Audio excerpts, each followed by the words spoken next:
Okay, Robert, you want to start off? Robert Duke, Chair of EDA. Morgan Dolly, City Engineer.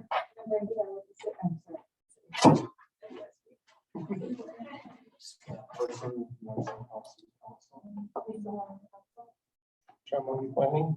Rick Gilman, Planning Commission. Don Jensen, EDA. And Lisa Ritchie with the City of North St. Paul.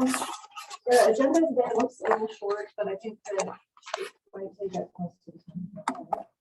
The last meeting, we looked at a couple of maps from the old plan, and I handed out a couple of figures. One of them is what I'd say is mostly an updated figure. It's the one with the air photo behind it. So this is one that was in the original plan document from 2012, and so it's been updated with the current owners of the property, the top holders of land within the subject area, and I kind of just cut it off at 3 acres and above. It could be adjusted if it. But that's more or less just a duplicate of what was in the previous version. But updated for current ownership. Correct. Yep. Let's see. Scott Thorson, I know you like to follow along electronically. I am going to email you Brandy's files, so my apologies on this. She sent a separate agenda that I should have uploaded into Civic Clerk. So I will email these to you now. Oh, it's not in Civic Clerk? No, Oh, that's what I was gonna do. I will email it. Anybody else want it? And then I will get that corrected tomorrow morning first thing, but I'll send you the file so you have them. So that is, like I said, my fault on that. So I apologize. The other item on the agenda is just to take a peek at the draft map. This is not at all what it's going to look like in final format, but it's just something that I threw together to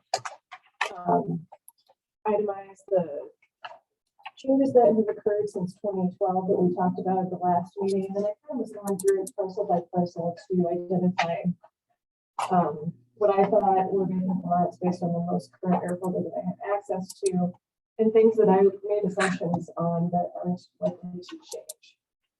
So those being the existence of parks, your civic centers like the City Hall and Fire Station, entire family clinics. I put that on there because it's fairly large parcel. Looks fairly new. The apartment complex that's existing in Franklin, the public library, and the parking lots. So, do you have any questions or comments about that? So, Suggested changes. well, yeah, on that map, I was just reading over,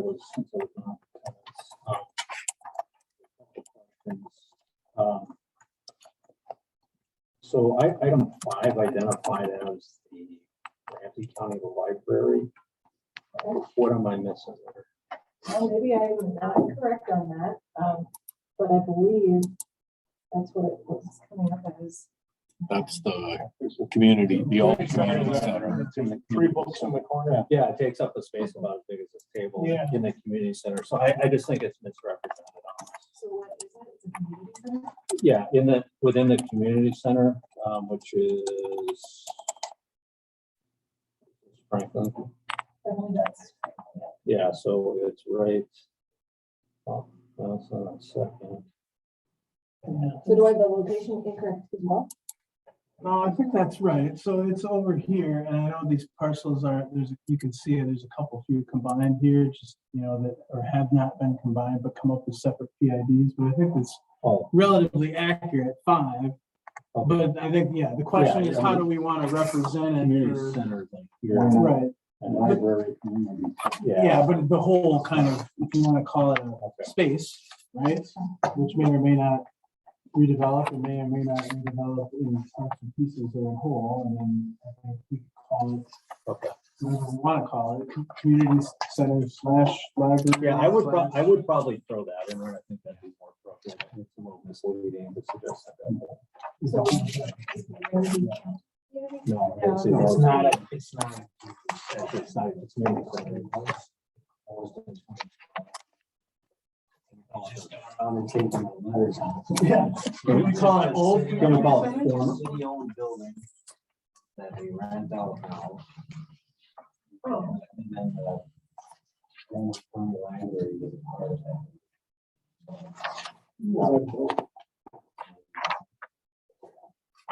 We designated as former community center. Or old, we used to call it Old City Hall for a lot of time, the old site. Well, I mean, if we're trying to avoid confusion, I call it community center, it's abstract confusion. It's not a community center. Sure. Or at least it Well- hasn't functioned that way since 2012. Perhaps it doesn't need to be on this map at all. Well, hopefully, I think it does, personally. It's expected to change, rather than not expected. So that would be another category perhaps. So that's another place that we could use. You could call it city-owned recreation. City-owned. City-owned. City-owned lease property. And then, just one other, so item B, is indicated as a vacant lot owned by the city. Is that, I think I'm missing, I'm not sure what that is either. No, I just didn't think that. Oh, that's a. The little D. That I think is parking between buildings, or it is a vacant site.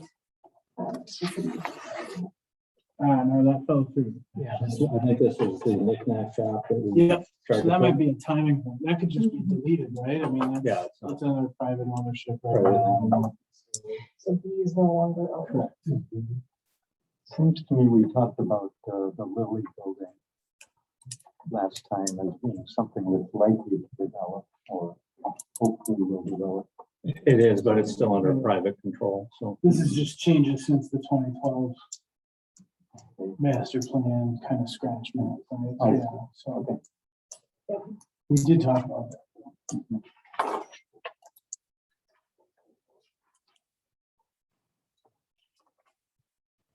Then, having read through the minutes, I just had one question. I apologize, it wasn't in attendance last at the first meeting, but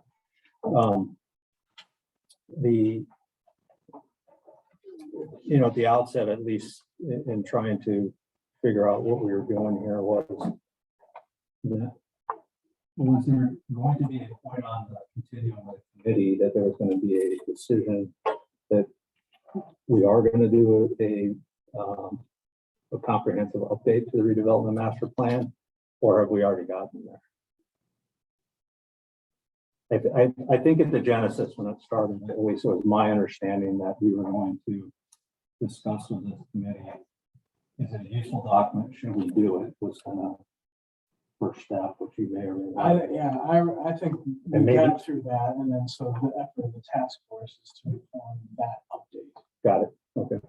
That's how I was taking The it. one question that I would have on that as far as the costs incurred, would that come out of the EDA budget, I think. Because- council? No. I would say council and planning do not have a budget. Yeah, no, I mean, it was EDA driven, and I think that it would be appropriate, Okay, in which case we'll need to, if we can talk before next Tuesday, because I want to make sure that we've got the EDA on board with whatever is. And maybe just to expand on that, Robert, you had pointed out in previous EDA meetings about, the city's kind of lack of use on this document, and that was surprising to you. And, from someone being on the council and being involved in decisions. This just never rose to at least that level of discussion and workshops, and actual meetings. That's not to say that staff wasn't utilizing it, but city manager at the time, that was his comment, just we don't use it. So I hope that, going through all this, be mindful of costs and encourage that this is hopefully a document that is usable in the future and that will provide some benefit rather than just kind of a feel-good exercise of doing it and having it done and pointing to it as far, I mean, I know that there's, mandates from the Met Council to do things, whatever, but I hope that we're doing it for a reason and not just because, let's do this document and then not reference it again. Yeah, until updated absolutely. chapters. And I don't, again, I'm not going to revisit the whole history, but the drum I've been pounding is that comp plan's great, but when you're sitting at a table talking to a potential developer and they say, what's the city's vision for this parcel or that parcel or this stretch of dirt, the comp plan does nothing for us. Does absolutely nothing for us in that regard. And so, this is a document that I think will help, bring alignment of what the vision is between EDA, planning, and council. So at least there's a general agreement on this is what we're trying to do, so we can all bear that in mind as things hit our tables. So that's, to me, is the intent, and although I won't suggest we've been using it as our, absolute playbook of EDA, I think we did use it quite often in that type of function in dealing with outside parties and what is the vision. And then as some of these things started to unfold and things happened within the city, it became quite evident to me that, and the EDA, that it was just outdated.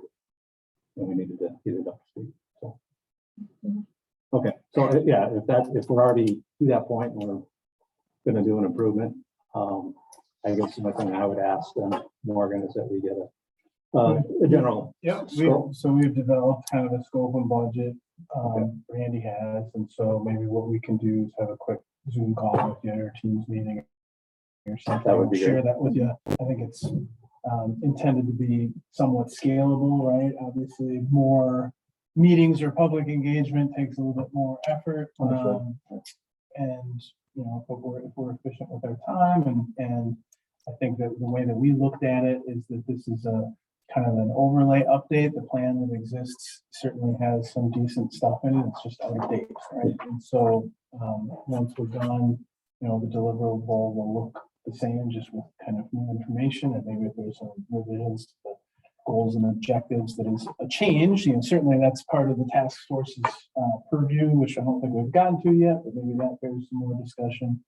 But we can run that through you, and you can give us your notes, and we can certainly adjust that. But we didn't want to wait until we need to get the group together. Fine. If we can, and I'm sorry for hijacking. No, this is absolutely. But if I can get something prior to midday next Tuesday, Oh, yeah.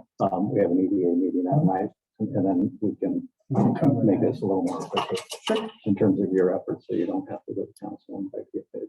Absolutely. And I think we have actually a little bit of time on that because the EDA meeting's on the 14th. That's what I meant. 14. So we got a little bit of time. Well, it's already done, I guess, on our part, so maybe we can still have a brief conversation so that you Sure. understand kind of where it's at, and then if we need to give you like a memo or something that you can put in the packet. Yeah, we should do a work authorization or something. Yeah, that's Okay, sorry. So what I had in mind for this evening was just to revisit the maps, have a discussion on those. And in terms of the plan update, the text updates, to go see the vision. And how to fix this. So the vision is. So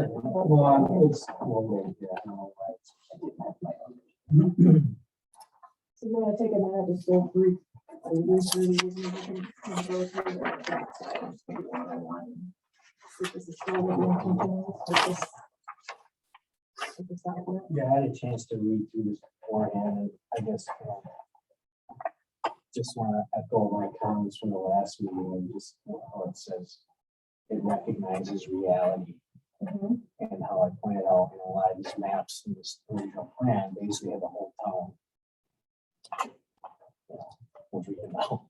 And maybe someday that happens, but just from my feedback from the real world and how that was kind of interpreted by the business community, it's kind of like, why is my business gone? Type of thing. So I hope that we can, stick more towards just those general vague estimates rather than specific things. Maybe might be a little more helpful to have people who may not grasp the intent of this, at least they can see that it's interpreted differently than last time around. Because of Did a lot of these things. you get some pushback from the business Well, community? well, for one, we just, company I work for, they built that building in 2008. It's brand new. And this master development plan, it's gone. Same with the one with the green light straight up the window there. And, shift skis. If you pull up that map on a redevelopment plan, it's. And again, I get that, I understand what you guys are doing with this plan, right? You're trying to plan for the future and whatever, but it's a struggle and we're trying to, pitch this and get people on board with it and they interpret it as, well, what the heck? You got all this pie in the sky type of deal. What more of these, they talk about like a medical facility, it was like 8 stories or something like that.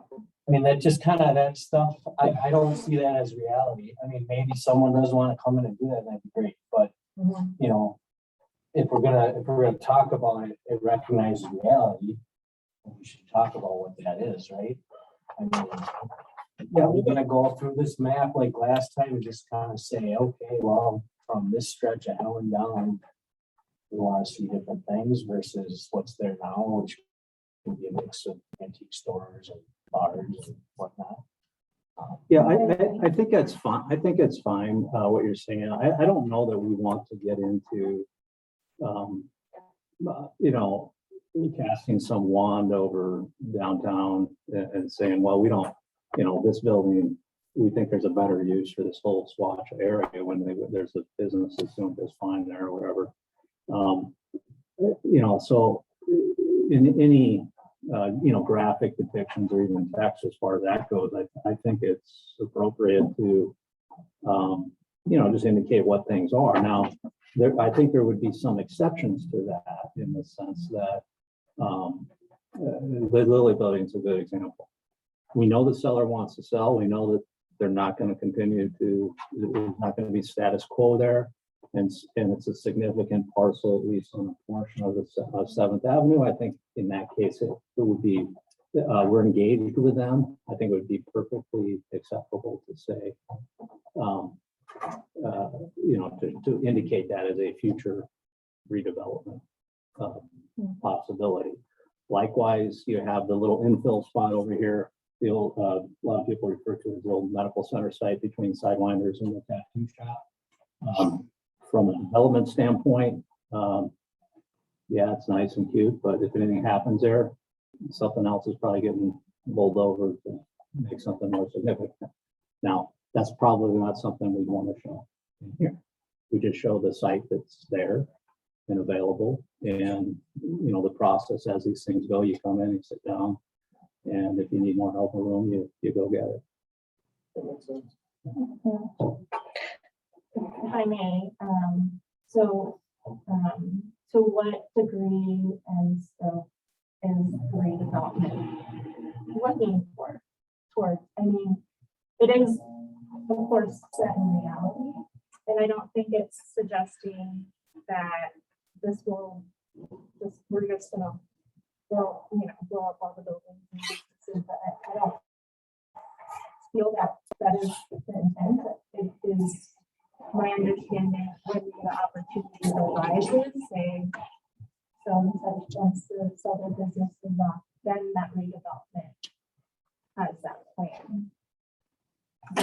that's correct. And it'd be no different than, you know, some of what we see in the town, right? The comp plan has these grandiose things that sit on top of existing, you know, buildings that are doing just fine.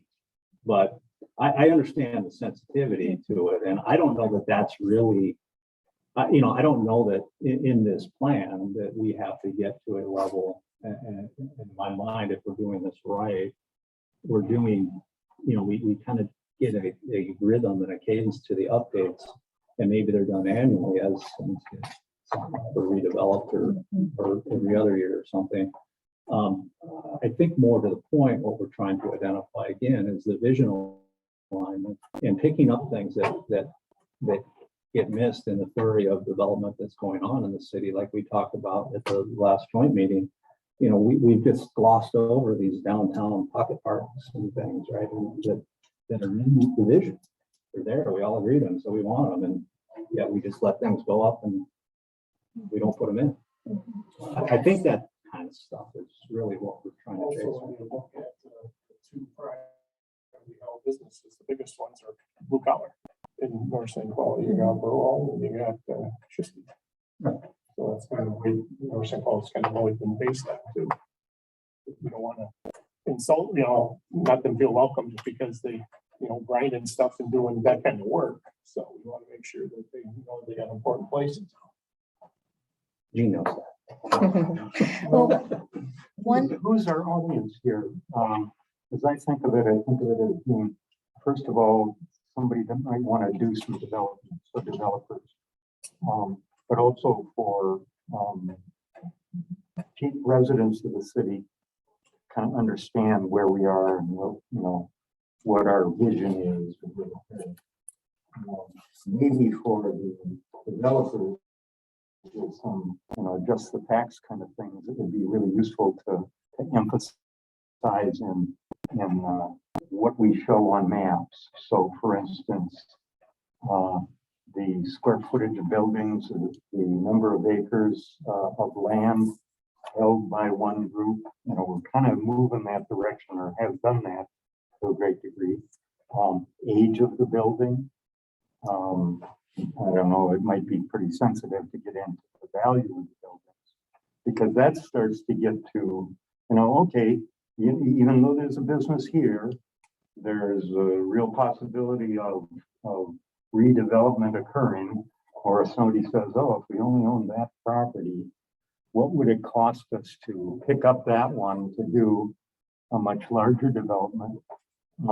That kind of works together into, you know, something that's useful that way. So it gives people upfront information that they might really want answers to, you know, that give them kind of a broad perspective of what it is that we're trying to do, you know, or what it would be possible to do. I'm sorry, were you? No, that's From, you know, from my perspective, and I think the EDAs, and correct me if I'm wrong, but I think your question of who is the audience is a great one. And I, like most messaging, I would suggest that we have multiple audiences in this. We have an external audience, which I'll call the potential developers,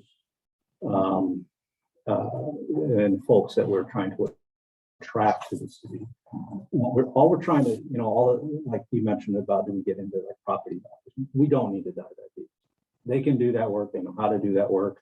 They know how to say, okay, I've got this little block of land here and I want to build a building that doesn't fit on that. They know how to dig into the PID and see what's next door and whether it can be got or not. I mean, they can do that. If they go too high, then you're in that battle with how much the property value. Yeah, I mean, and we get involved in that at the EDA level. So there's the external message of really just showing them that, you know, here's what's in place. Here's the general aging of it, and, you know, because I do think we want to address some of that. I think we need to try to leverage our new stuff, and speak to them about, you know, what's available and what can be, but also speak to them about, as a city collectively, we are aligned on the vision of what we want it to be. I think that's vitally important as an external message. Mhm, mhm. And internally, I think we've got a little bifurcation of audiences, but for the commissions and the authorities and the council, et cetera, I think we're speaking to everybody that's with those groups that's not in the room to get buy-in that this is the vision, right? So again, when something hits the table, it's more than one person that's the stopgap that's going to raise their hand and say, wait a minute, I don't think this is the vision. Everybody knows the vision. That's true. I mean, from what I've seen in other cities, the cities that have not gone through this process, or where it's unclear, or where like maybe one commission disagrees with another commission, or one plan disagrees with another plan, the developers they'll look elsewhere. Because they know that it's going to be extra hoops to jump through, as opposed to maybe one big one at once, and it's more So- efficient for them, and that's going to be where they're going to want to go. So maybe some real emphasis on what our strengths are at this point, whether that's in map form or in text form, as well as in a broad sense of some sort. Yeah, I think I personally think our focus is, I don't look at this per se as a marketing document of any sort to the outside. I look at this more as a vision alignment document for us. That's really what it is. Mhm. Now, it'll get outside eyes just because of the nature of the document and the nature of, public information. So we wanted to speak properly, to those audiences externally. And can I just ask you, Yes. for the benefit of the group, to expand? I think the terminology is important, like what you said, vision alignment, like that's what I'm keen into. What are the top 3 or top 5, or however, what are the top different areas within the city that you think most importantly need to be aligned with respect to this vision? I think I'm gonna keep that to the downtown district, so so we don't Because get that's what we're focusing on. right. yeah. Okay. Number one, I think, and maybe not in this order, but again, green space, downtown green space. I mean, we have to understand. Oh, I was getting at what parts of the city, like EDA and the planning commission. Oh, and the city council. EDA planning, city council for sure. And, beyond that, really the ancillary, I don't really, I'm sorry to say, I don't know what, we have a parks commission, right? I don't know what Parks they and do. But I assume parks, we want them involved as well to understand and let them help advocate if we're talking about green space or whatever. In terms of other agencies And within city staff. arts, the new Yeah, Arts Commission. New Arts Commission, and yeah, of course, city staff for sure. So in general, I think that's who we're trying to speak to at that level. And the other component of that too, just again, who are we messaging? I do think it's always important that, now I'm going to be a little different than maybe council members will be, but I do think it's important that we recognize that there are residents, some residents, in my opinion, not a lot, but some, that will look at this document and, want to understand it and go through it. But I don't know that they're the primary group that we're speaking to, but we do need, for those that are engaged and involved, I think we do want resident buy-in. I mean, that's who the city serves, right? So the way it is communicated to residents is really through the various commissions and the city staff, and if we're all on the same wavelength and convey that information to people, the vision. When we're finally done, I don't know if it's the Facebook or the email that I get that has access to the things that are going on in North St. Paul. Yeah. Will this be posted on? It certainly can be if that's your Or I would desire. think so. The original one was on the website. We didn't have the same postings or engagement mechanisms Yeah. we do now, but yeah, absolutely. I think we do our due diligence by making it available. And on that point of the constituents, residents, of the city. When I was looking through kind of the project schedule, that was one thing I noticed that, you know, kind of towards the end, there was kind of an open house type thing. And I was gonna suggest at whatever point we get there, as long as we're talking about it, that we bring something like that a little more forward in this process. Earlier, Yeah, Yeah. to get you know, to provide opportunity for those, again, that are engaged and interested. Hey, here's what we're doing, and get some input. When we did this plan originally, I was involved with it. I think some people in the room might have been as well. There was a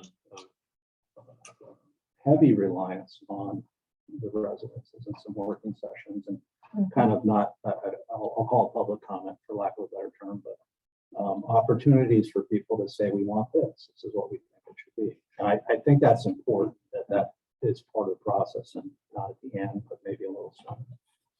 And then the last piece is the business groups, you know, existing business groups in town.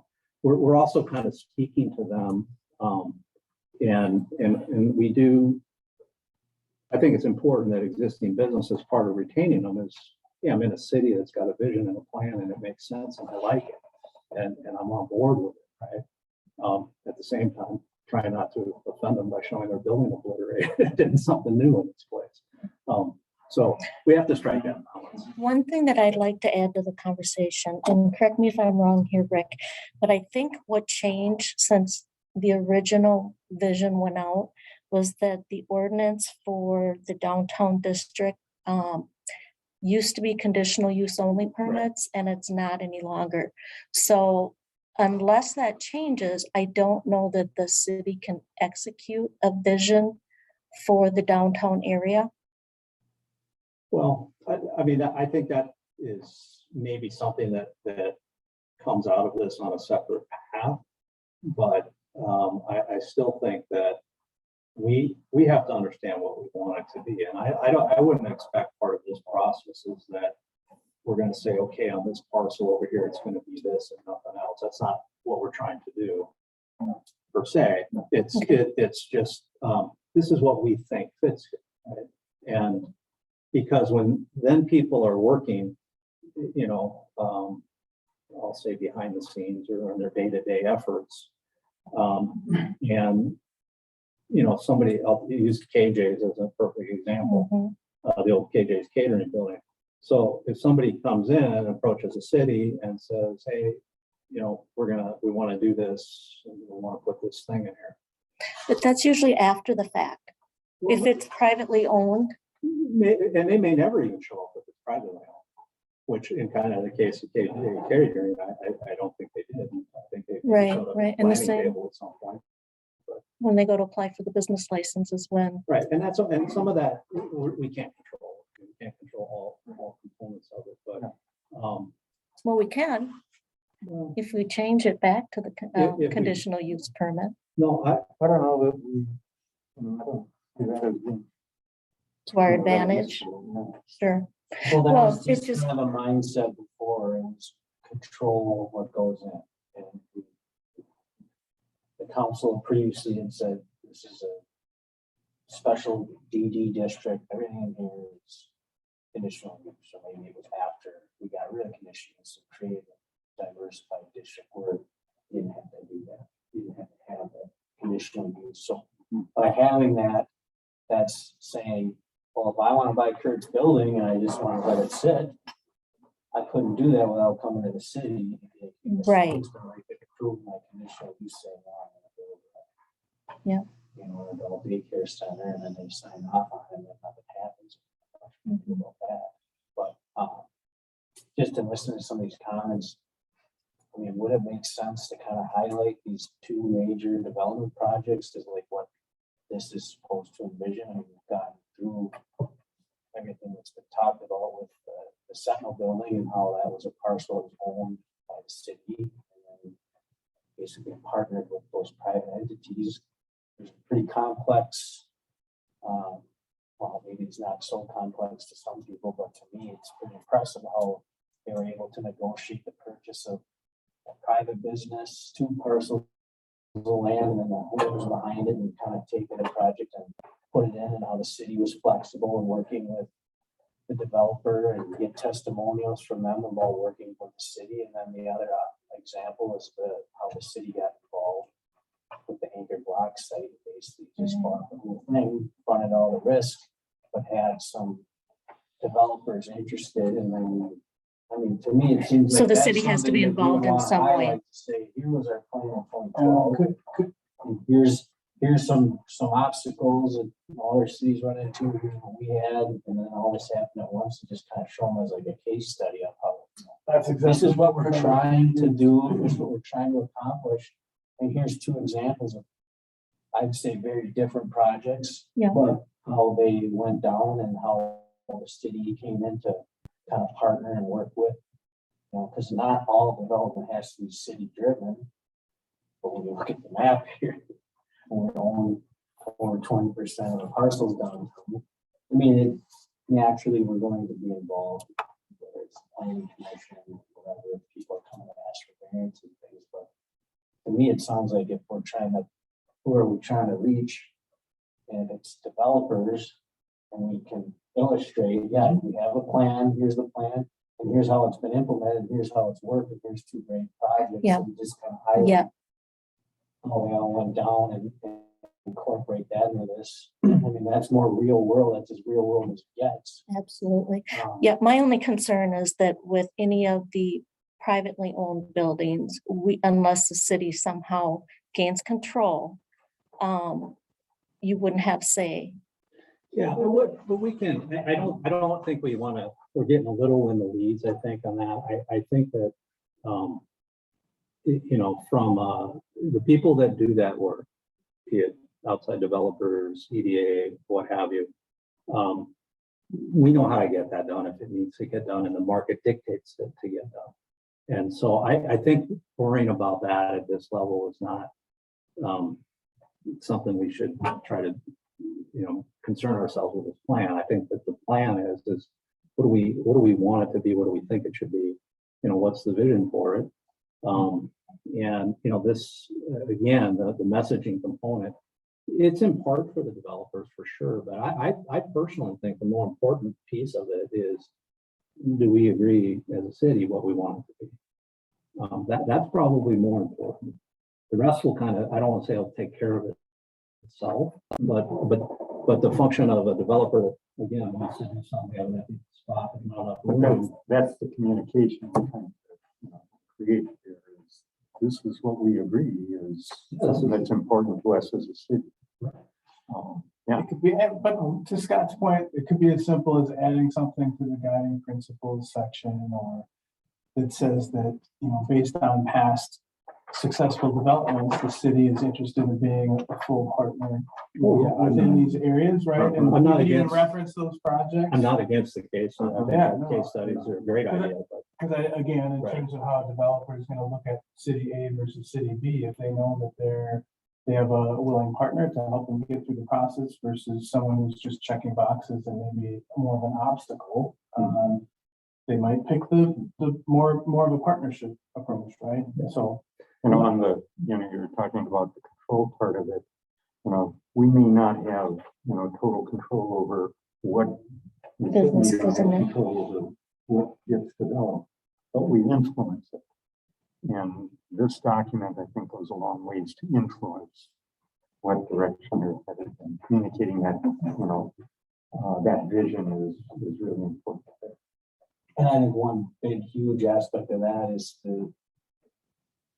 what is the code right now saying about that first level, right? The first level of, so that's a huge, I mean, if this project wasn't allowed to have majority apartments, well, half of them are underground, or it's parking, or whatever, but you know, the idea that that parcel is a similar project and we wanted all apartments and it was shot down because council didn't agree with that. They said, you gotta look at our code and everything in this downtown district used to be retail or whatever, general office, retail, something business on the first level. And so, you know, I think that's still. That'll drive it. That's Yep. still the policy or in our ordinance, Yeah. but obviously, like, you had a case study to say, well, here, here's an example of, they came in and were granted a variance and, you know, had to have 3,000 square feet. You know, that's just to show and highlight, you know, this isn't, everything that we have here isn't necessarily written in stone, responsibility, and to highlight what's already happened is a good example of, you know, an outside user looking in and say, why would I invest in North St. Paul? Yeah, that's a good point. I mean, it's Scott's point on the, you know, the deal with Sentinel. And I remember, you know, a number of years ago where that was a contentious issue. The developer said, I can't, you know, I'm taking my money and I'm going elsewhere if I can't put these units at ground level. You know, and they did. Okay, fine. Well, eventually, Right, then it became a height issue. in the height, They right? said, fine, Let me give me go. another level, and then it's too tall. Yeah, but then, you know, eventually the right, you know, machination. And you can make it work, yeah. happened, And you split the difference and everybody's happy. And interestingly enough, that project that fell through, another one very similar was built there. Mm-hmm. So that kind of is where, I mean, if we can go back and look at in 2012, if that was envisioned in that parcel of land and it actually came to be, then you can point to that and say, you know, for the people that, because I bring that up because I was at the business association meeting when this was presented. It was like, you could hear a pin drop, and everyone just kind of looked at each other and said, well, nice knowing that. We're not allowed, we're not in the plan to be here, which completely was not the intent. But again, Sure. Yeah, Shitsky's we're wasn't talking there. about engaging the community and whatever. I mean, if we could just avoid that again, that'd be helpful. But Mm-hmm. again, a real life example. In 2012, when we were looking at this, I mean, it started in 2010. When was this building built? 2000. 16 years ago, I think. Yeah, so it was right around that time. That was an empty vacant parcel. It was slated for redevelopment back in 2012, and then it just recently happened and kind of highlight all that stuff that would make sense. I can tell you from a person who worked for a company that developed a lot of property, that communities that are flexible are the ones that we really wanted to work with. Then there are other communities that everything is in stone and you can't change anything. It's, I think difference there is there are communities that can do that, right? There are communities that can say, hey, you want to build in downtown Stillwater, fine, but you have to hear all these. And businesses that just say, oh yeah, because we want that location. I don't know if we can do that here. I think I'd be more. Well, I mean, flexible. you can look at downtown Stillwater, that's a whole different animal. Then you can look at Woodbury. And Dwight Pica ruled with an iron fist in that community. And I'll tell you what, you may have to drive 5 miles to go to the nearest grocery store. Or you may have to drive 3 miles to the nearest gas station and then pay 20 cents more a gallon than you pay here. But he goes, I have a vision and I don't care what the community wants. I have a vision and this is what my vision is going to be. And then in all fairness to all the, and you know, I've gotten to know Tom being on EDA and everything, but there will come a time when the value of that property becomes more than he can. Like to keep it. Could be, I mean, but I can, it's an NIMBY type of business, right? I mean, we're not here talking about how can we get another asphalt plant in town. And I don't think many communities are sitting down planning for that either. I mean, you're right. They, to me, they just had a conditional use permit for some variances, but they're gonna be silos. reinvesting that property. I mean, no one wants an asphalt plant in their backyard. Years ago, there were no backyards far up to that. Right. And that's changed now. And I think every plan, looking at that, you'd say, yeah, well, yeah, that's probably prime real estate or something else, tax base, but if someone gonna come in there, offer them a dollar amount they cannot refuse and then take on that environmental you know, At some point in time, yeah, that will happen. Maybe. It may be quite a ways out there, but And I so, have- yeah, my brother's in-laws farm 350 acres in Dayton. And 350 acres that now as housing sites is worth $150,000 an acre. Doesn't take very much to figure out that at some point in time, it's gonna be much more profitable for Shiskis to go. And that could be 20, 30 years down the road, but at some point in time, if we don't have an idea or a plan for it, that's a mistake on our part. Now, maybe taking it to the business community without putting that caveat in there is that might have been a mistake on our part well, and, you know, originally. Do we want to maybe try to, I was just gonna say, that's maybe why we get away from just having like, you know, we don't, instead of just having specific examples, and that's what, like, this is much more of what I would envision this plan being, it's just kind of color coded, laid over versus, and I know we don't have it in front of us, but on the actual master. Oh, yeah. And I think it's on page 42, there's actual like images placed over like T.A. Shifsky's, you can barely see in the Yeah. background, and here's this medical facility, it's kind of like, Yeah. let's just get away from that and keep it like this, because I think we can all agree, yeah. Maybe something we took that- that out. asphalt will be made illegal someday. Drive on something else, but you know. It's Well, the maybe most convey some of that. recycled product on planet Earth, or one of the up and down. Right. It's something we all use and utilize, and they're right here in town. So you guys kind of understand that premise, right? And so we can, Yes. okay, and then we can look at iterations of it and see what's good or not. Do we all, I mean, is it you, we talk about who are we speaking to and what we're, I mean, does everybody generally agree with that, or is there? I would agree. I think it would be more geared toward external people looking to redevelop, or people here who may be looking to expand. Not necessarily like individual people. Right, but what about the committees and council? Oh, yeah. Okay. I think that's hypercritical, I really do, because it's, you know, the worst thing that, you know, it's from the EDA's perspective is that, you know, we can go to work on something and, you know, get way down a path only to have, you know, I mean, we generally know, you know, what planning is thinking, kind of, you know, or, but then have council shoot it down because it's not somebody. As a wants. matter of formality, we could, if, you know, if the task force agrees that this is important, you know, the final product could be presented to each commission. Why, yes. And then that all falls through with, you know, the final version having been reviewed and recommended for approval, right? So I mean, this is. everyone's included. Yeah, technically, I think we're doing an update. Originally, this was signed off by planning, EDA, and council. But maybe not parks. That part. And is that something too, where at the end of this, we make a recommendation to, like, we're talking about downtown parks? I mean, there's all sorts of parks with the city owns that. Not years ago, maybe because there's these driving forest fires, that's where after when this is done, we kind of say, you know, here's some recommendations that you should take action on.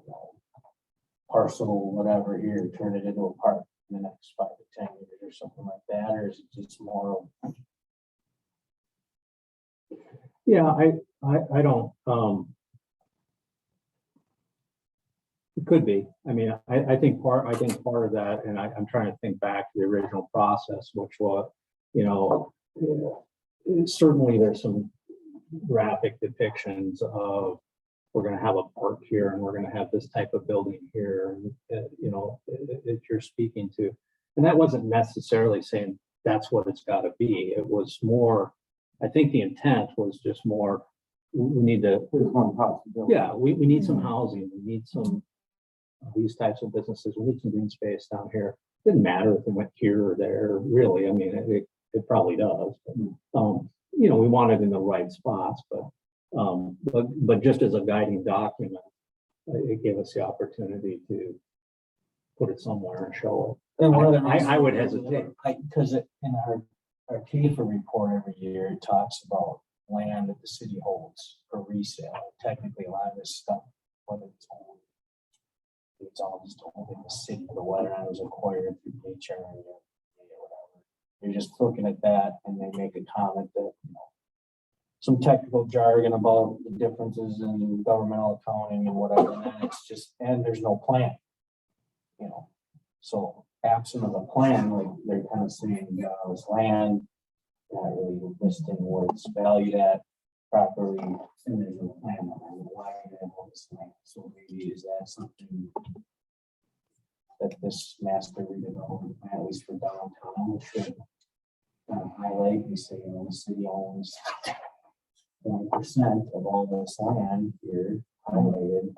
What's your plan and what? I think if there's as a kind of ancillary effort, if there's things that you're speaking of that would probably be good if the council had cleaned up that we can do along the way, let's do it. We kind of talked about that a little bit last meeting too, how it's kind of, we own some of this land, like one of the parcels is that parcel in between side miners and the tattoo parlor. It's a parking spot, but it's kind of run down. I mean, just coincidence, but as soon as Shifty's put that bituminous roadway and then we grassed it over, it looked nice and presentable, and then boom, it's developed. So I think there's something to City be Hall. said down there to say, if you're presenting something that's clean and nice, that in the meantime, people can utilize, and people got a lot of use out of that parking lot. And the green space as well. I mean, it was used every Friday night, people were going across there, eating lunch, whatever. I mean, if we could do that now, yeah, I think they did put irrigation there, right? And it's too bad we had to tear it out right away. I mean, it'd been nice if we would know, well, this parcel will sit empty for 12 years, so you can do it now. But there's other parcels like that all through downtown that I don't know how much it would cost to kind of do that, put curving in and put grass or whatever, but something to just kind of Get the PDA on it. We'll show up. as appropriate. We'll be showing up at the dais. I mean, you can kind of point to examples of like, well, here was a spot, like you had pictures of here was this lot before, it was just overgrown weeds and no parking or whatever, and they were dumping snow there in the winter time too. Now it's like a nice usable space, and then yeah, it got developed. But I think that's also cautionary to not designate anything park space, because I think once you do that, you can't. It's hard to undo. Somebody's gonna be upset that you're So trying. we can, like BP gas station, the city bought that. From my understanding, it was for the purpose of the 12036 redevelopment. And it was kind of to prevent another private developer or person from buying it and building something and then drive the cost way up when that, if and when that project, I think we can say if now, not when. But that parcel now is just grass, and it looks much nicer than it did before. And that was a big complaint of people saying, it's the main artery in the town at this rundown facility. Well, now we did something with it. It's not park space. It looks like it. I mean, you could just put a sign up. It says welcome to nursing. All people might think it's a park. But just things like that, and I don't know if that's helpful to point out in here and make a recommendation. That goes to the planning commission, goes to the parks commission, goes up, and they all kind of review it and say, yeah, we agree, let's do this. And the council could see that and say, okay, every commission looked at this plan, they're all in agreement, let's get a plan together and make this happen. So Yes. as a guiding principle, don't let vacant lots fall into disrepair, whether they're city owned. Yeah, Well, I mean, it's different. we got a lot of room to improve it. And the planning commission actually is working on downtown seating, so if we're talking about green space, places to sit or whatever in the meantime, then I think that can probably fall within the purview of the planning commission and then bring it back to the larger group.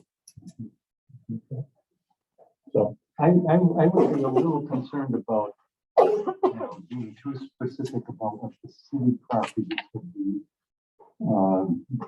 planned for. Because I think we get into the same trap as any business would also, because then they start calling. Well, I'm "It's not gonna be saying this way," or specifics. whatever. I'm just saying, all this land we have is helped for redevelopment. That isn't enough to satisfy, because they're just, we have all these parcels and there's no plan. If we can just say, what 20%, I understand some of it's actual city hall and public works and stuff, but all these random little parcels that aren't. Mhm. We just can say these parcels are held for redevelopment. That will help satisfy another area that we kind of get dinged on. Whereas now there's a plan, reference to master redevelopment plan in the CAFR to say, well, no, we can get rid of that as an plan. It's got a plan.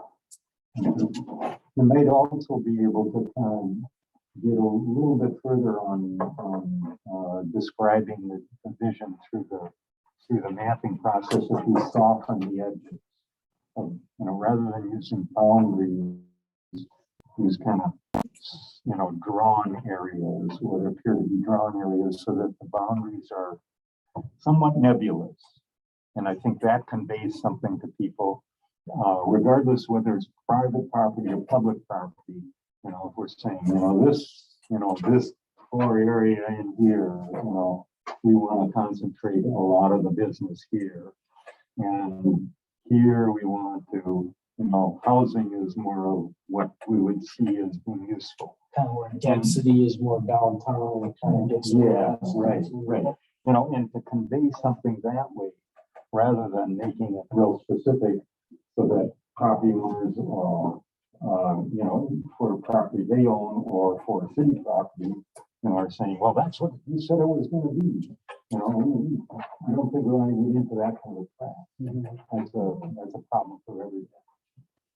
I was gonna ask too, sorry, Buxton Survey, I know that was EDA driven. Yep.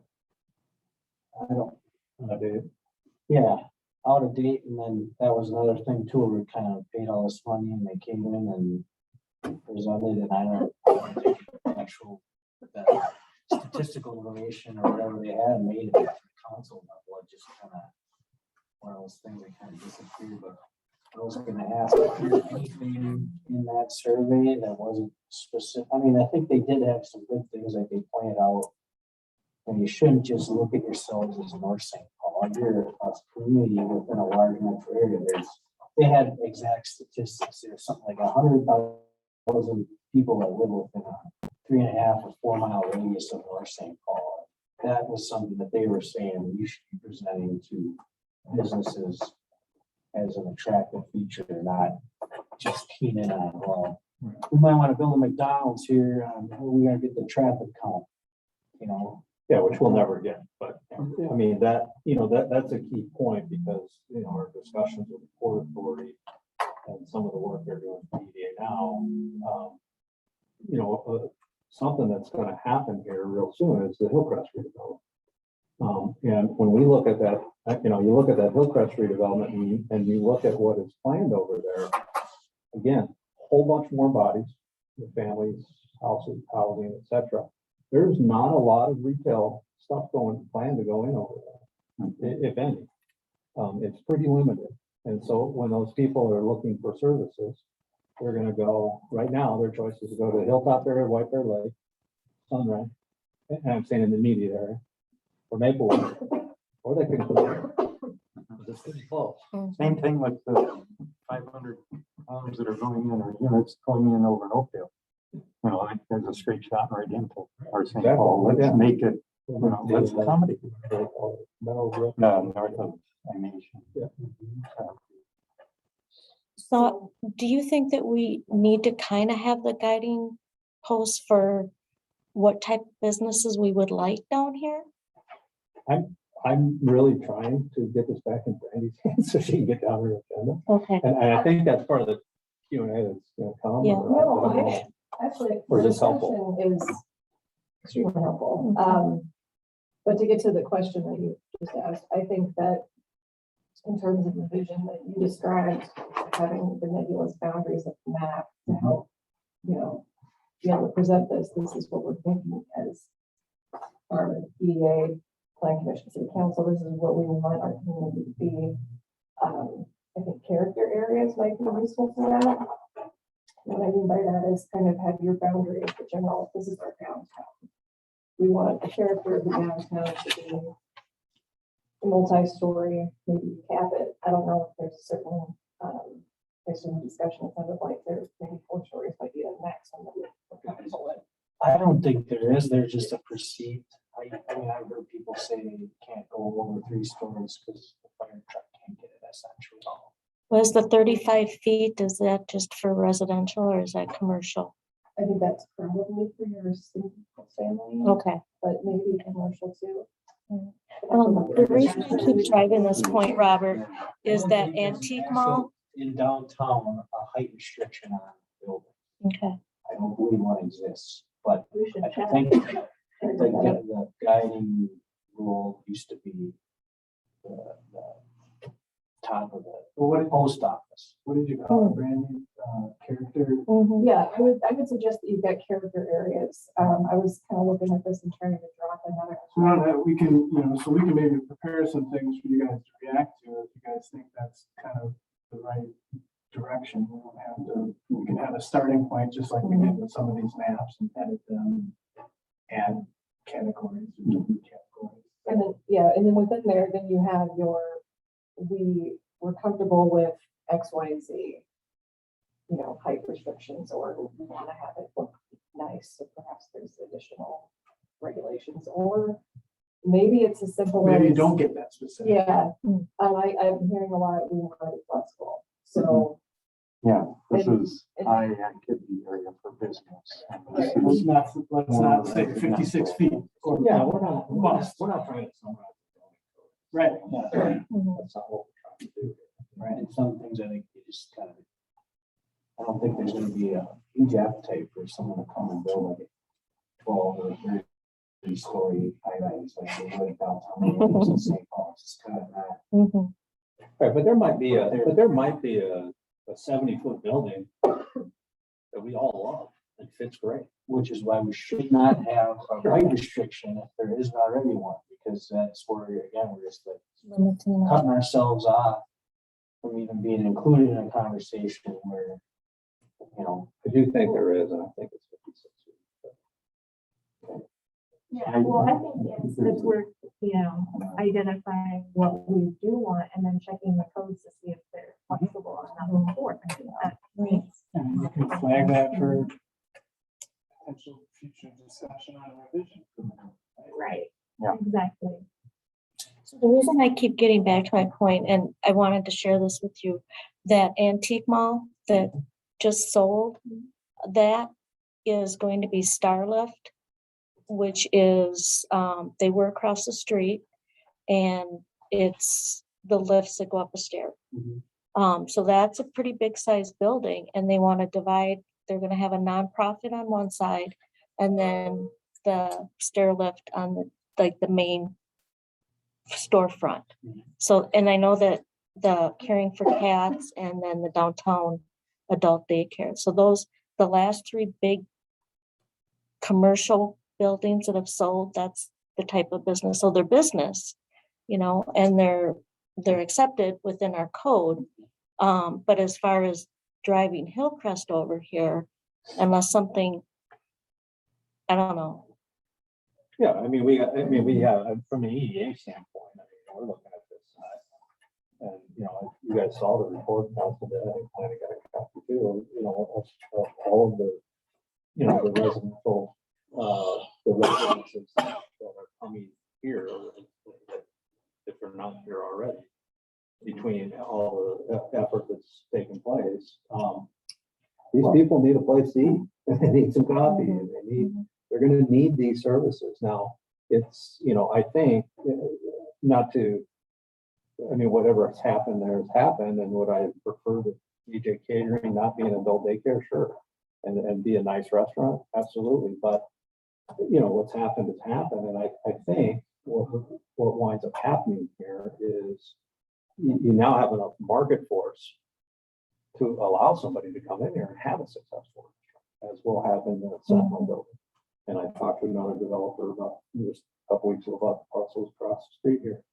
And I told them, yeah, they had the token 200 square foot little retail. I said, you come in here with it, but we're not gonna buy it. You need to get something that makes sense, because these people need services. Yeah, I think it's really, important for us to keep in mind of the types of businesses and retail that surround us, like the Maple Mall, and why people are going there, but how do we, provide the services to the residents down here, but also attract people from the Gateway Trail, people coming through, people here for the car show.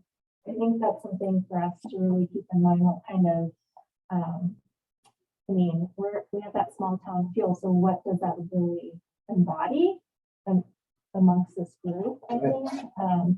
And, how do we incentivize that? Is it,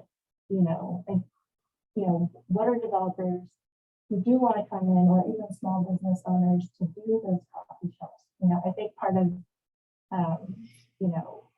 providing incentives is a big driver for creating kind of this downtown that we're trying to envision here. So,